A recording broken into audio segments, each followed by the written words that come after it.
दोस्तों रिलायंस पावर की बात करें तो यहाँ पे बहुत बड़ी अपडेट निकल के आ रही है। रिलायंस पावर की बोर्ड मीटिंग होने जा रही है और इस बोर्ड मीटिंग का मकसद है फंड रेजिंग करना। कंपनी किसी भी तरीके से फंड रेज करने जा रही है तो लॉन्ग टर्म ये फंड रेज होगा और इसके लिए क्यूआईपी या फिर दूसरा कोई ऑप्शन तलाशा जा सकता है जिसकी जानकारी बोर्ड मीटिंग में ही होगी। तो आप देख सकते हो कि कंपनी ने बड़ा फैसला किया, बिजनेस तेज़ी से ग्रो कर रहा है, बहुत सारे नए प्रोजेक्ट शुरू किए गए, ऐसे में फंड की आवश्यकता है तो कंपनी अब फंड रेज करने जा रही है। दूसरी तरफ रिलायंस इंफ्रा के लिए भी बहुत बड़ी गुड न्यूज निकल के आ रही है। रिलायंस इंफ्रा की रेटिंग में ज़बरदस्त उछाल देखने को मिल रहा है, 3 पायदान की बढ़त देखने को मिली है, यानी रिलायंस इंफ्रा इस समय बहुत मजबूत दिखाई दे रही है और बिजनेस लगातार ग्रो कर रहा है। और लगातार आप देखें तो जो प्रॉब्लम थी उसका भी निपटारा हो रहा है। आप देखें तो सुप्रीम कोर्ट या फिर दूसरी हाई कोर्ट हो, वहाँ से भी उनको लगातार राहत मिल रही है। ऐसे में अब क्या है इस संभावना रिलायंस पावर और रिलायंस इंफ्रा की जानने की कोशिश करेंगे इस वीडियो के माध्यम से।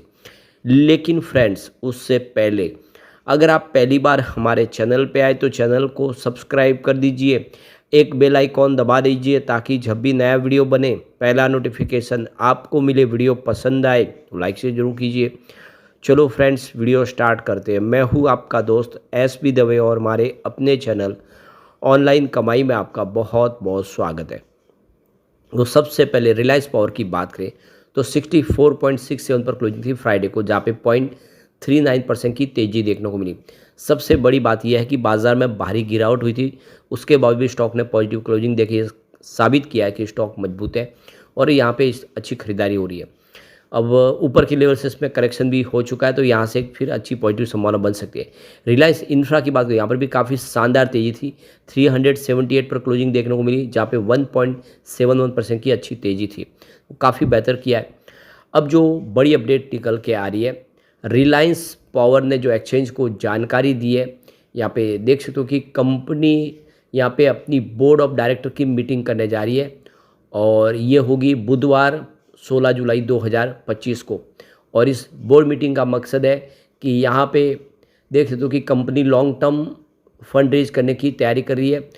इसके लिए इक्विटी शेयर जारी किए जा सकते हैं या फिर इक्विटी लिंक सिक्योरिटीज हो सकती है, क्वालिफाइड इंस्टीट्यूशनल प्लेसमेंट यानी क्यूआईपी, और दूसरा और कोई तरीका, या नॉन कन्वर्टेबल डिबेंचर बॉन्ड्स जारी किए जा सकते हैं एनसीडीएस। तो बहुत सारे ऑप्शन हैं जिसके माध्यम से कंपनी फंड रेज करेगी और बोर्ड ऑफ डायरेक्टर में इसकी रजामंदी ली जाएगी। तो कंपनी यहाँ पे अपनी बोर्ड मीटिंग बुलाने जा रही है 16 जुलाई।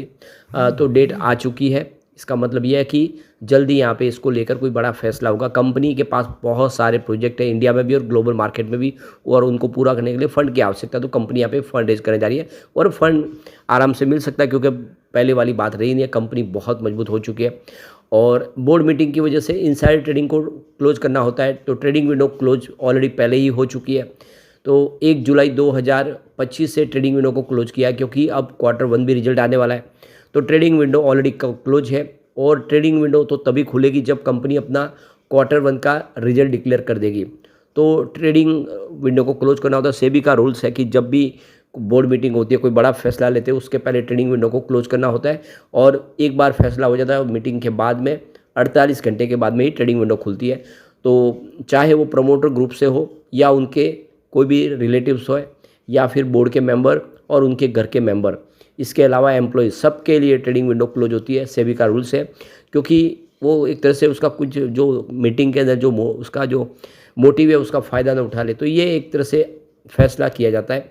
अब एक जो और बड़ी गुड न्यूज़ निकल के आ रही है और वो है रिलायंस इंफ्रा से। अब आपको जैसे पता ही होगा कि रिलायंस इंफ्रा की ही सब्सिडीज कंपनी रिलायंस पावर है, प्रमोटर रिलायंस इंफ्रा है।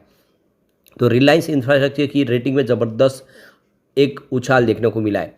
तो यहाँ पे देख सकते हो कि credit rating agency India rating and research ने जो रेटिंग है उसको 3 पायदान उठा के ऊपर रेटिंग दे दी है। तो IND बी स्टेबल की रेटिंग और IND A4 रेटिंग दी है, जो पहले IND D की रेटिंग थी।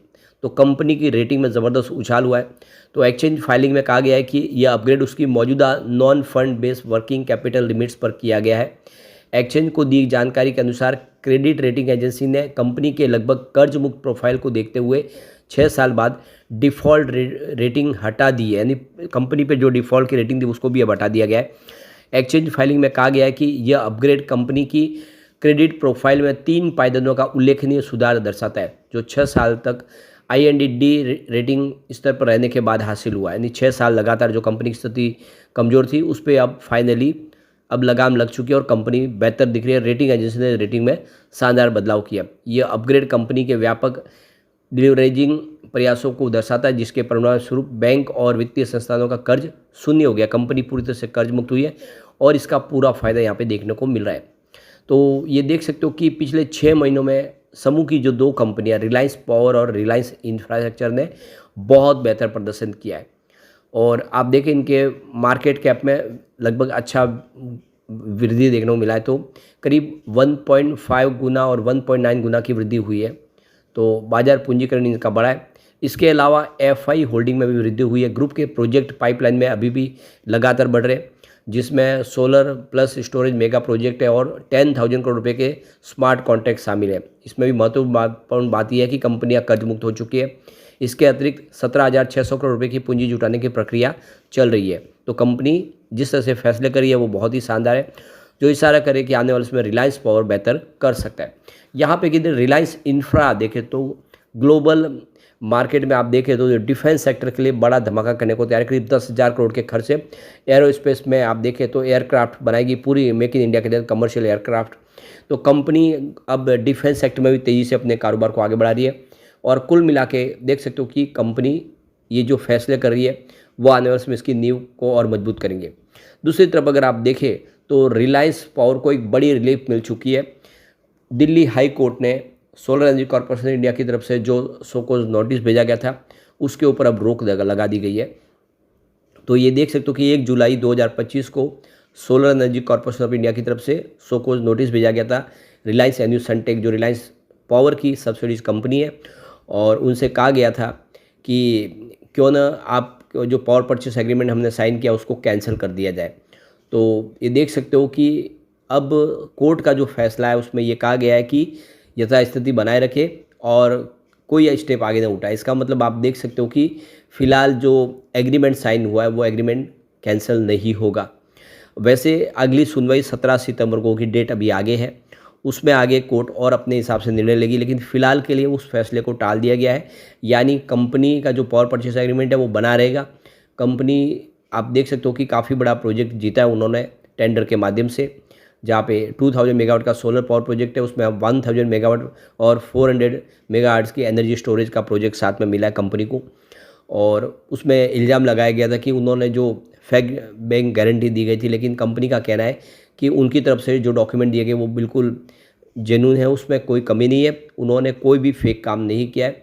तो उनकी तरफ से ये कहना है कि हमारी तरफ से कोई भी गलती नहीं हुई है, हमने जो भी डॉक्यूमेंट दिए वो सारे के सारे बिल्कुल सही है, उसमें कोई कमी नहीं है। तो अब ये सुनवाई तो आगे जाएगी, लेकिन फ़िलहाल तो बड़ी राहत मिल गई है कि वो अब आगे काम कर पाएंगे और नए बिड अगर आते हैं सरकारी तो उसमें भी हिस्सा ले पाएंगे। तो एक बहुत अच्छी गुड न्यूज़ है और ये इशारा है कि आने वाले समय रिलायंस पावर और या रिलायंस इंफ्रा बहुत बेहतर कर सकते हैं। लेकिन फ्रेंड्स, कोई भी इन्वेस्टमेंट करने से पहले अपने फाइनेंशियल एडवाइजर से एडवाइस ले ले या अपना खुद का रिसर्च करें, क्योंकि मैंने वीडियो आपके एजुकेशनल पर्पज़ के लिए ही बनाया। वीडियो पसंद आए तो लाइक से जरूर कीजिए और चैनल को सब्सक्राइब कर दीजिए। Thank you friends.